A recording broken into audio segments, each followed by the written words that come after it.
नमस्कार मंडळी. अभिनेत्री माधवी निमकर यांनी आजच्या पालकांना मुलांच्या संगोपनाबाबत एक महत्त्वाची सल्ला दिला आहे. माधवी सांगतात की ते आपल्या मुलाला घरातील छोटी छोटी कामं करण्याची सवय लावतात. मुलाने घर आवरलं तर त्याला चॉकलेट किंवा पॉकेट मनी म्हणून प्रोत्साहन देतात. त्यामुळे मुलाला ही काम करण्याची सवय लागते.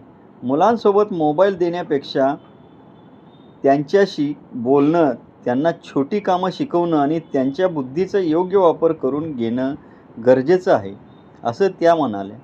आजकाल 2 वर्षांपेक्षा कमी वयांच्या मुलांना मोबाईलवर सगळं शिकल्याचं पाहून पालक कौतुक करतात. मात्र ही सवय टाळली पाहिजे, असा सल्ला माधवी निमकर यांनी दिला आहे.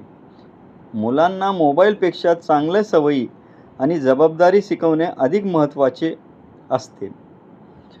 तसेच असाच मराठी मनोरंजन क्षेत्रातील ताज्या बातम्यांसाठी व्हिडिओला लाईक, शेअर आणि चॅनलला सबस्क्राईब करायला विसरू नका. धन्यवाद.